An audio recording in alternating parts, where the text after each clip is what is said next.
Урматтуу мекендештер, 22-декабрда бүткүл Россия боюнча WhatsApp блокировка болуп анча иштебей калды. Көпчүлүк мекендештер бири-бирине сүрөттөрдү, голосовой сообщение, ушундай видео сообщение жөнөтөлбөй калышты. Мунун себеби эмнеде?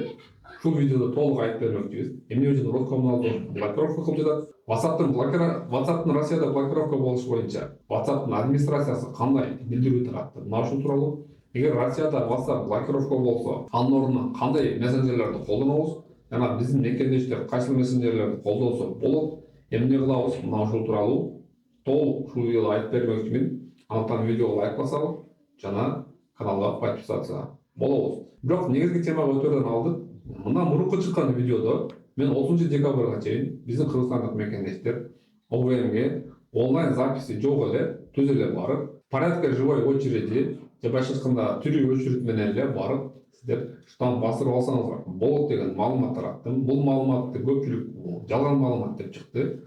Урматтуу мекендештер, мен дагы бир жолу тактап айтып кетейин. Менин каналымда чыккан маалыматтар такталган маалыматтар, такталбаган маалыматтарды мен чыгарбайм. 30-декабрга чейин штамп бастыруу маалыматы бул такталган маалымат болчу. Элчилик менен мурун сүйлөшкөн бул боюнча жана кече дагы тактап сүйлөштүм. Бул маалымат такталган жана МВДнын макулдугу берилген, ОЗЭК болсо макулдук берилген жана 30-декабрга чейин чындыгында биздин мекендештер штамп бастырса болот. Бирок реестрге түшпөгөн мекендештер, биздин мекендештер штамп бастырбастан Кыргызстанга чыгып кетип, кайра кирип келиши 2025-жылы баары реестрге түшүп атат. Ал мекендештер тилекке каршы 30-декабрга чейин порядка живой очереди штамп бастыра алышпайт. Реестрге түшкөн мекендештердин баары Россия территориясынан чыгып кетиши керек деген позицияда МВД турат.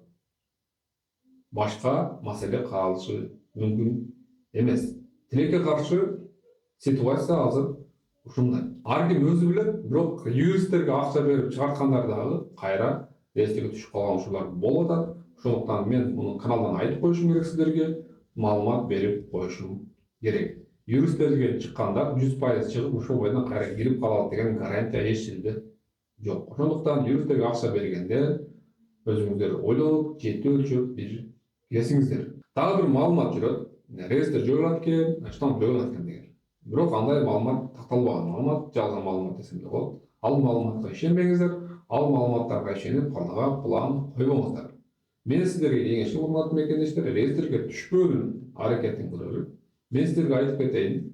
Реестрге түшпөө үчүн эки талапты конкретно аткарышыбыз керек. Негизги эки талапты. Бул биринчиси трудовой договор официальный жана миграционный картанын аркасында басылып турган штамп. Ушул эки талапты так аткара турган болсок, бизге жаңы жылдан баштап Россия территориясында закон боюнча проблема болбойт. Реестрге түшпөйсүздөр. Эми биз бири-бирибизге ушул эки талапты аткарууга жардам беришибиз керек. Бул биринчиси трудовой договор. Мен 2 жылдан бери YouTube'дан да сайрап келем, Telegram'дан да сайрап айтып келем. Эгер трудовой договор жок болсо, неофициально иштесеңиздер, гражданский правовой договор түзсөңүздөр болот.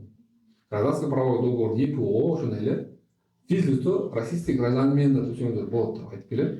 Жана ошол сөздүн азыр да айтам. Кече жакында Telegram каналга дагы бир чакырып таштадым. Дагы бир сураныч таштадым. Көптөгөн мекендештер айтып атат, 2 сааттык официалдуу жумуштар болсо, бири-бирибизге комментарийден жазып жардам берели, маалымат. 2 сааттык жумушка орношуп, зато официально жумушка орношот дагы Россия территориясында легалдуу жүргөнгө негиз түзүлөт. Мына ушул маселени чечкенде бири-бирибизге жардам берсек болот. Кайсы жерлерге 2 сааттык жумуштар болушу мүмкүн? Бул двордо болушу мүмкүн. Бул Макдональдсда болушу мүмкүн. Макдональдска да самозанятый аркылуу кирсе болот. Мен аны билем. Жана ошондой эле салон красоталарда, жана ошондой эле курьердик кызматтарда, таксиде иштеген көптөгөн мекендештерге мен кеңеш берет элем, 2 сааттык, 1 сааттык курьердик жумуштарга ГПХ договор алып, официальный жумушта орношуп алса болот. ГПХ деле как официальный трудовой договор деле күчү болот. Көптөгөн ОВМдин сотрудниктери ГПХ жарабайт, мындан болбойт деп артка кайтарып, артка кайтарып отказга турган болсо, письменный отказ талап кылышы керек. Же болбосо, эмне үчүн сиз отказ кылып атасыз? Бул мыйзамда жазылган, 115 федералдык мыйзамда жазылган деп биз айтышыбыз керек. Эми негизги темага келсек, эмне үчүн WhatsApp Россияда блокировка болуп жатат? Россияда WhatsApp'тын блокировка болгонун себеби Роскомнадзордун WhatsApp'ка, чет элдик мессенджерлерге, социальный сеттерге өздөрүнүн талаптары. Ошол талаптарга баары жооп берип аткарышы керек. YouTube, YouTube, Instagram, Facebook бұлар талаптарды атқармағаны үшін Россия территориясында иштөөгө тыюу салынды жана алар блокировка болду. Азыр VPN менен кире атабыз. Маалыматтарга караганда жакында VPN менен да кире албай калышыбыз мүмкүн. Дал ошондой талап WhatsApp'ка да койгон, бирок WhatsApp'та гана аткаруудан баш тартууда. Ошого байланыштуу Россия WhatsApp'та дагы иштөөсүнө тоскоолдук кылып, сбой жаратып жатат. Негизги талаптардын бири менин оюмча бул перепискаларды расшифровка кылып, алардын шифрларын, коддорун Роскомнадзорго WhatsApp өткөрүп бериш керек. WhatsApp ал талаптарды аткаруудан баш тарткандыктан Роскомнадзор WhatsApp'ты Россия территориясында иштөөгө тыюу салып. Эми WhatsApp блокировка болуп калса эмне кылабыз деген суроо туурушу мүмкүн да. Ушундай учурда WhatsApp дагы Россия территориясында миллиондогон, 100 миллиондогон колдонуучулар бар экенин айтып, алардын WhatsApp'ты колдонууга болгон укугун коргойбуз деген билдирүү таратты. Бул билдирүүлөр Госдуманын депутаттары мындай саясий билдирүүлөр WhatsApp'тын коздобойт деп, администрациясын коздобойт дегендей маалымат таратып жатышат. Демек, ортодо талаш тартыш узакка болот, бирок жаңы жылдан баштап WhatsApp'тын Россия территориясында иштебей калуу ыктымалдуулугу өтө жогору. Демек, WhatsApp жабылып калышы толук мүмкүн. WhatsApp толук жабылып калса эмне кылабыз деген биз мекеничтер да ойлонуп жатат. Бул мекеничтер эгер WhatsApp жабыла турган болсо, WhatsApp'тын ордуна IMO деген приложение бар. IMO деген бир удобный мессенджер чыккан, WhatsApp чыкканда эле, WhatsApp чыккандан бираздан кийин ушундай убактарда чыккан. Мен колдонуп көргөм, удобный мессенджер.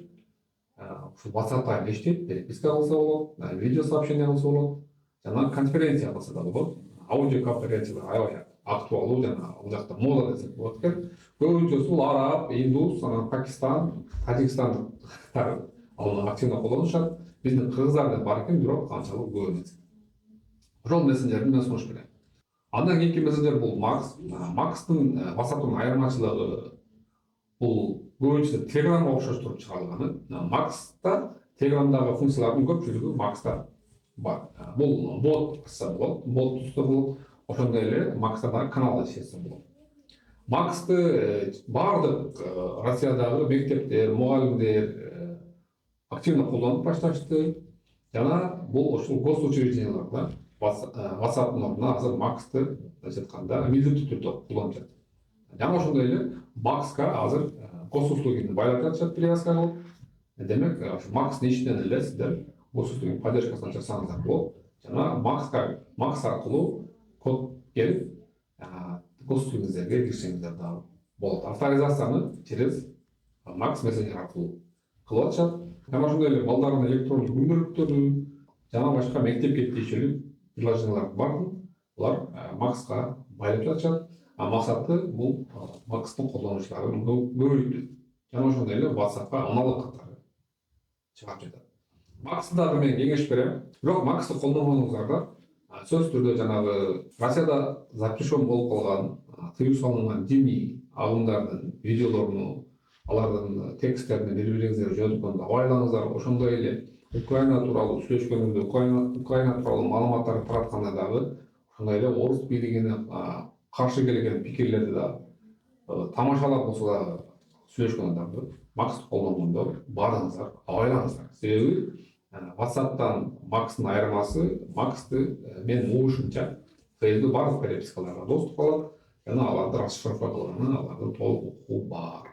Ошондуктан көпчүлүк орус жарандары дагы, орус атуулары дагы Max'ты биринчиден активно колдонуудан баш тартып, чочулап турган учур. WhatsApp'ты блокировка кылуу болгону менен Telegram'ды бүтүндөй блокировка кылуу мүмкүн эмес деп жатышат. Telegram'да видео сообщениялар, голосовой сообщениялар ошондой эле. WhatsApp'ты толук блокировка кылса болот, бирок Telegram'ды технически толук блокировка кылуу мүмкүн эмес деп айтып жатышат. Азыркы учурда WhatsApp'тан айырмаланып Telegram иштеп жатат. Биздин Telegram каналыбызда билесиздер, урматтуу мекендештер. Ошол Telegram каналга бардыңыздарды учурдан байланып кошулуп кетиңиздерди суранабыз. Описанияда, комментарийде ссылка турат. Ал Telegram каналда биздин мекендештер пайдалуу маалыматтар менен бөлүшүп турушат. Силер дагы кошулуп, пайдалуу маалыматтарды алып, ошондой эле өзүңүздөр да пайдалуу маалыматтар менен бөлүшсөңүздөр болот. Бир жакшы жаңылык айтып кетейин. Кече күнү Instagram'да бир жакшы видео көрүп калдым. Биздин мекендештер дал ушундай Telegram канал ачып, бири-бирибизди суроо кылайлы, бири-бирибизге жардам берели деген мекендештер чыгып атат. мен муну көрүп сүйүндүм. Албетте бул менин проекттин толук эле копиясы. Мен кубанып жатам бул проектти кулач жайып жаткан.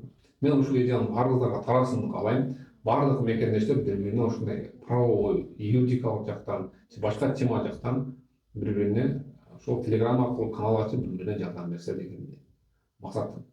Көңүл бураңыздарга рахмат, урматтуу мекендештер. Келе жаткан жаңы жылыңыздар менен ушул видеого лайк басабыз, биздин каналга подписаться болобуз. Мен ойлойм, VPN аркылуу биз бири-бирибиз менен дагы көрүшүп турабыз мындан ары. Эгер VPN менен YouTube иштей ала турган болсо, анда российский платформаларга дагы видеолорду жүктөп баштайбыз. Бул деген ВК видео, бул деген Руту жана Яндекс.Зенден дагы бизди көрүп алышыңыздар мүмкүн. Биз сиздер менен ошондуктан бийинки жылда дагы сак аман эсен көрүшкөнчө.